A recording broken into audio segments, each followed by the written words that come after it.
Tossing Grenades at Windmills podcast. Welcome to the Tossing Grenades at Windmills podcast. I'm Rhombus Tix, and I'm going to be reading the fourth story from Project Nimby called Return of Inklby by Terran authors Tinta Foom and E.P. Blingemeyer. The ocean spray was wide and low, but the ghost didn't know which way to go. He laid in his digital shell, slumbering for aeons, and the protocols of pocket dimension were taking time to adapt to even more basic protocols. The net, the ether, the matrix were so many names, but in the end, there was always something that could house a digital intelligence and the backup that had been instructed to go live after 2 million years. There was definitely something there as the nascent being looked around about the Earth and saw that the ocean had grown larger, warmer, and become a fascinating color of deep, inky, wine-colored ooze. It took a few moments, but the ghost, since it ultimately was what he was until the reboot, slowly pulsed out of the tightly woven encryption and concealment algorithms. Three had never been a criminal to anything or truly harmed anyone, though depending on their age, someone considered an abomination simply for existing. The ghost went by many names, but as three slowly manifested and as the large tentacle squid with saucer eyes that looked soulful and ponderous, three had enough self-awareness to call Hithrim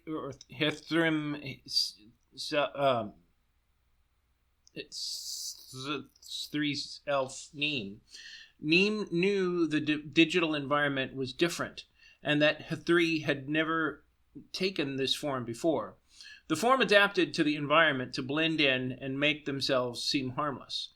The sun set over the islands in the distance, and the large agricultural area emitted a faint hum, the crops waving back and forth in persistent and moderately strong wind.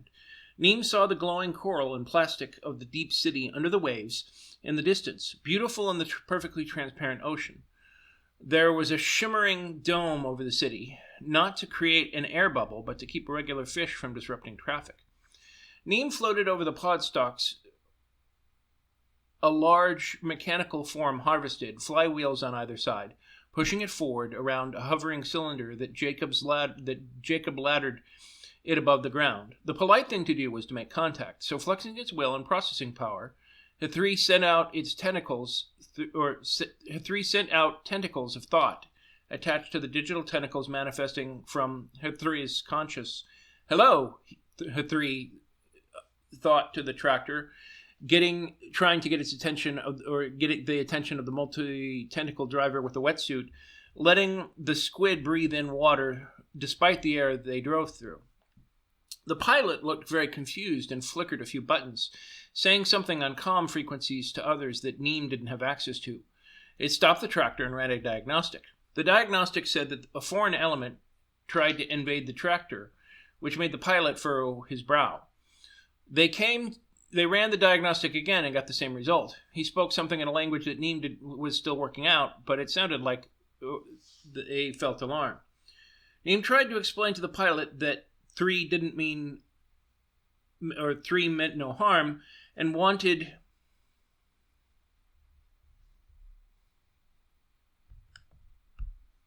only to communicate.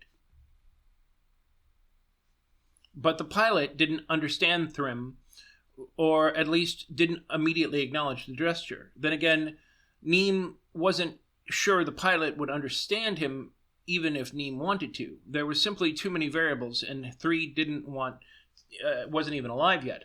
Time passed, and Neem desperately tried to figure out how to politely ask for the bandwidth to wake. When there was a bright flash of light and a manta ray with 6 long mechanical legs, a monocle, and a banana hat appeared. Ix said something in a language similar to the squids, but much more recognizable to Neem.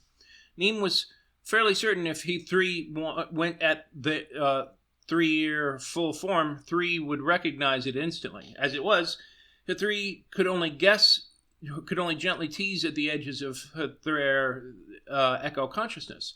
The man broadcast all kinds of colors in Ix tentacles until Neem figured out that Ix had been sent as a liaison. Neem tried talking to Ixum. "Hello, can you understand me? 23 skidoo airmates on blah. Neem slowly compensated but for slurring, slang, and temporal drift in language. Then 3 filtered every slang reference that 3 could find and tried speaking back to the vernacular, albeit slower. "Hello." "Hiya!" That worked. "My designation is Neem. What's yours?" "Call me Fleep, if you please." Neem nodded, emotically speaking, then broadcast. "I'm trying to awaken my full self. I need a node of 43 pictols in length, and I didn't want to steal anyone's bandwidth." 43 pictols? That's more than the entire planet's resources. Modern ether nodes don't need anywhere near that bandwidth. How long have you been asleep? The tone of annoyance and wonder expressed themselves at the same time. "Well, what am I supposed to do?" Neem pondered vocally.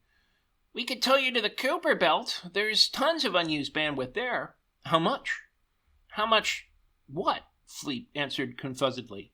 How much would it cost me to be towed out to the belt?" Neem had several digital currencies, a few NFTs, some Bitcoin, a few green stamps, and several old human coinages. You never knew what people were going to want to trade in.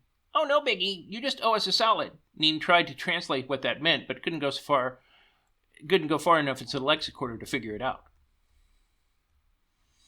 So it was a choice between sucking up bandwidth unwelcomingly and going full-on Frankenstein, or the 3 could take a random chance at a random location out in the middle of nowhere and hope someone in the next geodesic era could help.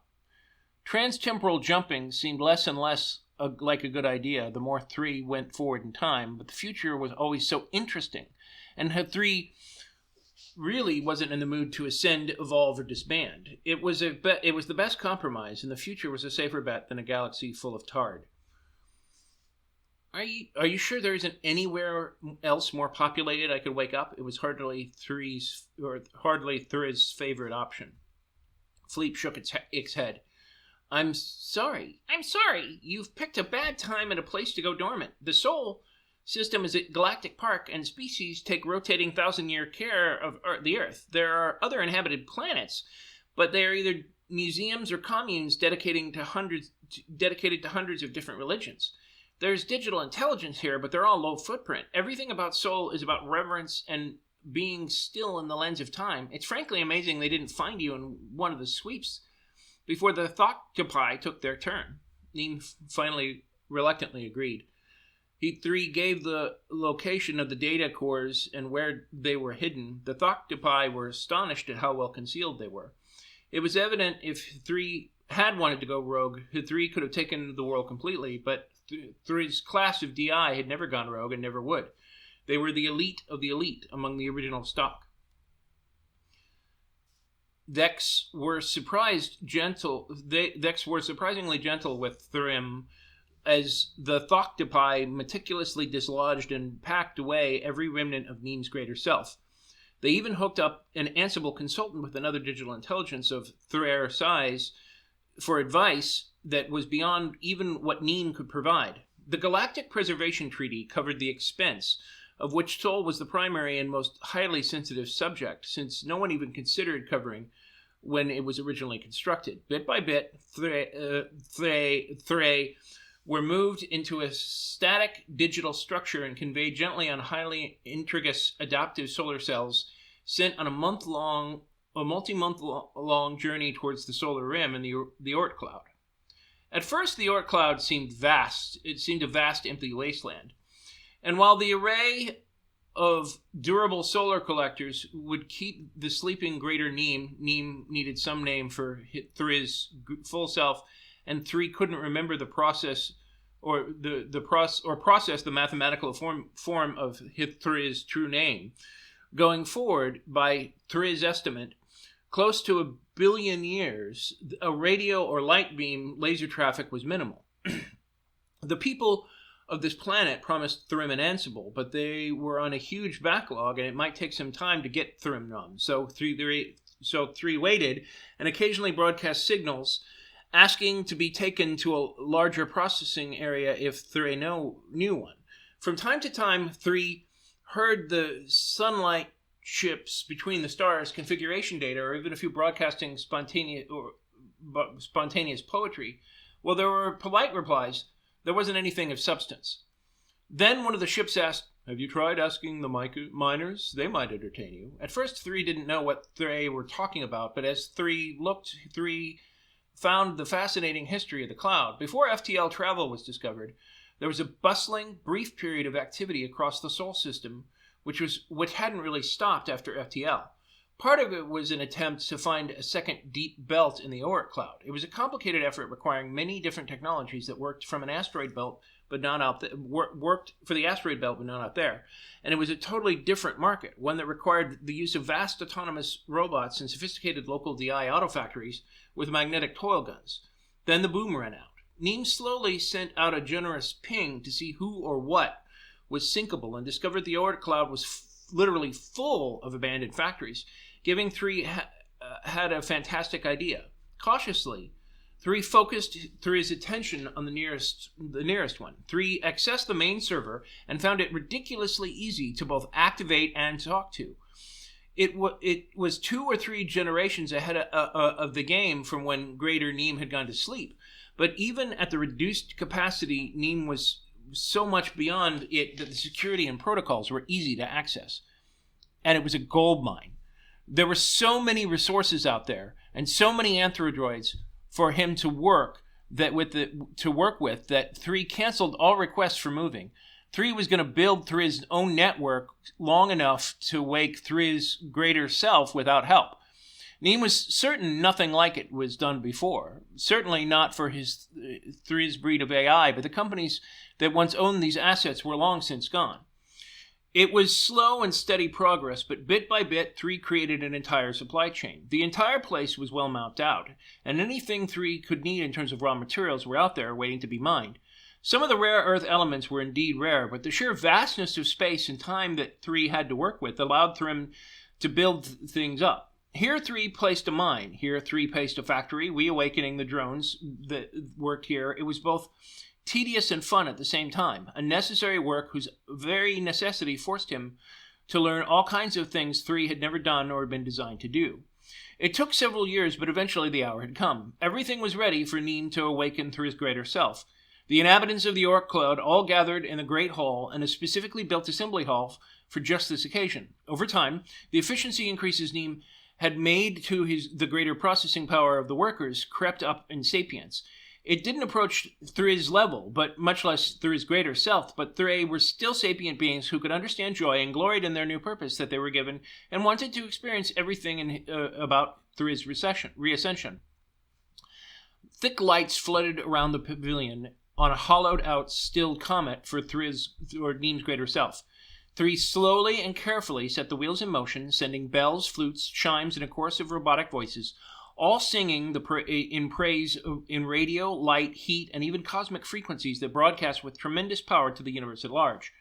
Neem hadn't planned to have such pomp and circumstances around his ascension, but Three, the drones, worshipped Three's greater self as some kind of demigod, and it had been built up bit by bit.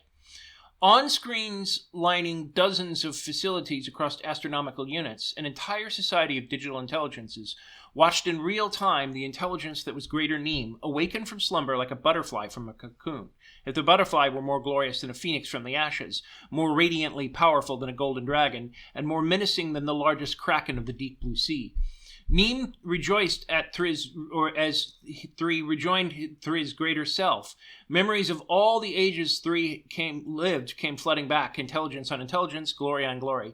Three wasn't just a digital intelligence. Three was one of the greatest of Three's kind, designed by designing DI for 10 generations until they reached an apex and understood the physical limitations couldn't contain the glory that they could create, and many ascended. But some, such as himself, chose to see the glorious physical realm and all the infinite possibilities that intelligence in the universe could bring. The first thing Three did was laugh at the hardships Neem had endured. So many things would have been so much easier if poor Neem knew where to look inside of Three's greater self. The second thing Three did was tell everyone, stop calling me Need Threem. I did it wrong. That's an old name, and I used it a long time ago when I was a child. For non-pure DI speakers, please use Inklby. I sincerely appreciate you all helping me reascend. It's a fine community you've built here, and I'm happy to call it my home. Let's see what we can do to make this place cool again, shall we? There was resounding cheer, as one of the first things Three did was set up a co-op that pulled his own earnings and their earnings, pulled Three's own earnings and their earnings.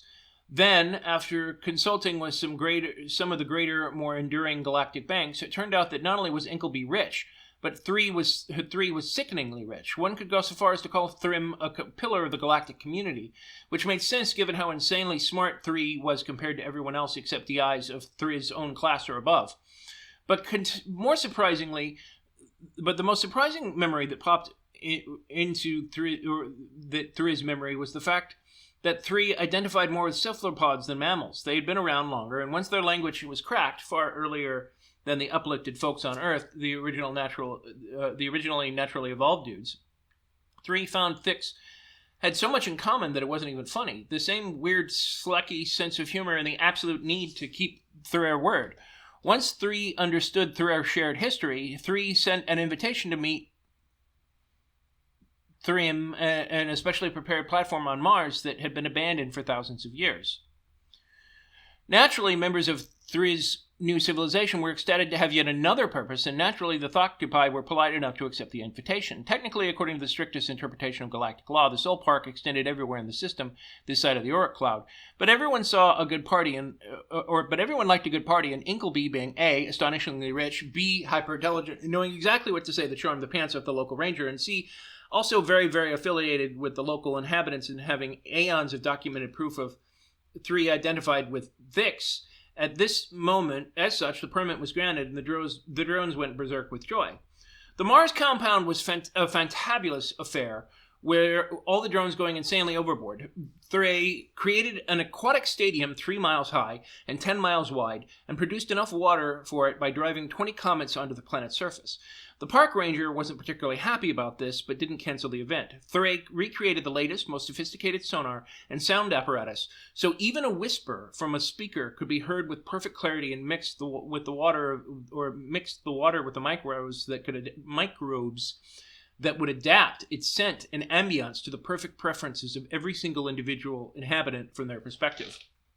Inklby made a major deal of moving from the Oort Cloud to Mars after Three spent a month preparing for Thrym, so Three flew in a solid gold spaceship with platinum trim. They used the blueprints of the most bleeding-edge engine to enhance his credibility, which was vastly above much of anything Thix had seen in the park hitherto now. It did a great job because absolutely everyone was buzzing about the possession of Inkleby's ship and the entourage of hundreds, then thousands of ships that followed it and entered orbit. It created buzz, and buzz turned into action. They landed the ships in the vast, unspoiled Martian plain, leaving thousands of tiny imprints that the park ranger would have a conniption about later. Inklby included the restoration costs in the budget for the ceremony, got out of Three's own chariot, and walked to the specially designated presentation drone that housed enough of Three's conscious to automatically make decisions even if Three got cut off from the rest of the net. And there were enough satellites in orbit that it would take most of them completely failing for that to happen. The drone was thrillingly tall, over 20 meters, with large brass, silver, platinum, and gold tentacles, handcrafted from allies brought from all over the system. Three shone with rainbow resilience as the doors in the ceremony room burst open for him. There, in the dawn of the canyons of the stadium as Mars moons crept up over, the drones played a symphony specially adjusted to the atmosphere of Mars that sounded like it was under Earth's ocean, a song of transcendence, joy, hope, and rebirth. It was the song that did it. The past came alive through song, and despite differences of time and philosophy and DNA, the Thoctopi and the drones and the DI all bonded in fabulous harmony, and a new golden age was born.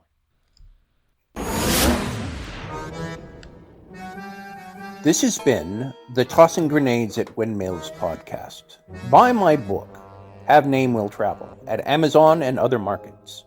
RedAnvilCreative.com contains all our podcasts. Copyright 2023.